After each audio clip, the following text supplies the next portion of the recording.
नमस्कार दोस्तों, UPPSC daily news में आप सभी लोग का स्वागत है। दोस्तों, यूपीपीसीएस 2024 का साक्षात्कार चल रहा है। कैंडिडेट बाहर निकल के आ रहे हैं। आइए जानते हैं क्या क्या प्रश्न पूछा गया है। मैम कहाँ से हैं, नाम क्या है, वो सारी चीजें जो आप सभी लोग जानना चाहते हैं। मैम सबसे पहले तो आपका शुभ नाम क्या है? आकांक्षा सिंह। अच्छा, आपका home town? Lucknow. Lucknow. Ma'am जो बोर्ड थे वो किनका बोर्ड था? SK वर्मा का। अच्छा, सबसे पहले आपका माध्यम कौन सा रहा है मेंस के लिए? इंग्लिश। इंग्लिश माध्यम रहा। अब बताइए बोर्ड ने आपसे क्या क्या प्रश्न पूछे हैं? काफ़ी क्वेश्चन पूछे, मेरे जॉब से रिलेटेड थे। मैप बेस्ड क्वेश्चन पूछे गए हैं मुझसे। एक दो पॉलिसीज़ पे भी क्वेश्चन पूछे, एक दो सिचुएशनल क्वेश्चन पूछे। अब मैम वो जो क्वेश्चन पूछे गए उनको आप एक बार डिस्कस करोगे? मोस्टली तो मेरे पहले जॉब से रिलेटेड था, फिर एक क्वेश्चन था मैप पे इंडिया का यूपी का मैप लगा हुआ था, वहाँ पे लेके गए कि आप 4 लोकेशन पे वो आप पिन पॉइंट कीजिए, फिर उन्होंने कहा उसके बारे में बताइए और आपको वो क्यों पसंद है। सिचुएशन बेस्ड क्वेश्चन थे। बाकी ये था कि यूपी में बेसिकली न्यूट्रिशन में किस चीज़ में कमी है, क्या क्या चीज़ कम है, ऐसे क्वेश्चन थे।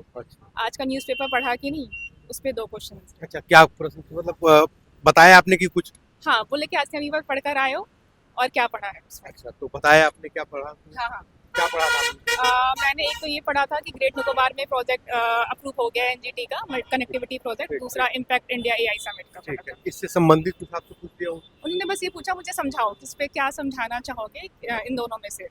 तो मैंने बोला सर जो आप बोले, तो उन्होंने कहा ग्रेट निकोबार वाला समझाओ। कुछ करंट से रिलेटेड तो?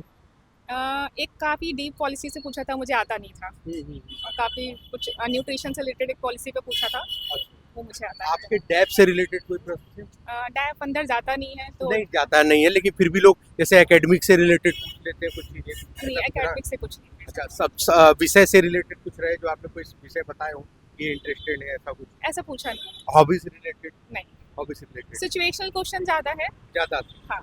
कुछ सिचुएशनल क्वेश्चन और बताएं आप। यूपी में आप न्यूट्रिशन कैसे सुधारना चाहोगे। और एक पेपर पे लिख के दिया था कि अगर आपको इंफॉर्मेशन को सीक्रेटली स्टोर करना है तो पेन यूज़ करोगे या पेंसिल यूज़ करोगे। कोड कैसे थे आपके लिए?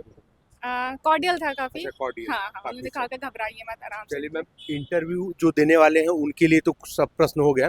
एक ऐसे क्वेश्चन हम कर रहे हैं जो हमारे व्यूवर्स जुड़े हुए हैं, जो प्रीलिम्स 2026 के लिए टारगेट कर रहे हैं, पीसीएस 2026 के लिए। काफ़ी कठिनाई से उनका प्रीलिम्स नहीं निकल रहा है काफ़ी समय से, तो एक प्रीलिम्स की एक शानदार रणनीति आप अपनी तरफ से भी बताना चाहें? प्रीवियस ईयर देखना होगा, टेस्ट सीरीज लगाना होगा। टेस्ट सीरीज में नंबर कितने आ रहे हैं इसका फर्क नहीं पड़ा, बट एंड तक आपने जितनी भी टेस्ट सीरीज लगाई है उसके हर आंसर को आपको बाय हार्ट याद करना है, क्योंकि कहीं ना कहीं वो हेल्प करता है। बस इतना ही? हाँ, मतलब चीज़ें रिवीजन पे फोकस ज़्यादा करना चाहिए। रिवीजन पे। करंट से रिलेटेड कहाँ पढ़े? सर मैंने तो SCS की मैगजीन पढ़ी थी। अच्छा, ये पढ़ा था आपने। मैम ये जानना चाहेंगे यूपी स्पेशल पेपर 5th और 6th के लिए क्या सोर्सेज आपने रखे? मेरा सारा ऑनलाइन सोर्स था। सारा ऑनलाइन। हाँ। एक प्रश्न मेरे पास आया था कि पेपर 3 के लिए पूछिएगा, क्या सोर्सेज उन्होंने अपनाया था मेंस में? मोस्टली मेरा सारा सोर्स गूगल से ही रहा है। जो सिलेबस की टॉपिक होती थी उसको गूगल पे सर्च करके उस पर एक नोट्स बना के और उस पर कुछ डेटा वगैरह तैयार करके, तो मोस्टली जो मेरे प्रिपरेशन का सारा सोर्स रहा है वो गूगल से ही रहा है, या कुछ थोड़ा बहुत AI टूल्स की हेल्प थी। अच्छा, कौन से नंबर का आपका इंटरव्यू था? मेरा पहला था। पहला इंटरव्यू और पहला ही मेंस था आपका? पहला ही मेंस था। अटेम्प्ट आपका कौन से नंबर का रहा होगा? एक्चुअली मैं पहले UPSC देती थी। अच्छा। तो मैंने इस पहली बार ही सीरियसली ये एग्जाम दिया था। चलिए, बहुत बहुत धन्यवाद कि बहुत कीमती समय आपने दिया है, और भविष्य के लिए बहुत ढेर सारी बधाई, शुभकामनाएं। इस बार आपका चयन किसी बड़े पद पे होगा। Thank you. तो जी हाँ दोस्तों, जो भी चैनल बना रहे हो चैनल को सब्सक्राइब करके बेल आइकन जरूर प्रेस करते हैं। मिलते हैं अगले वीडियो में, तब तक के लिए जय हिंद, जय भारत, नमस्कार।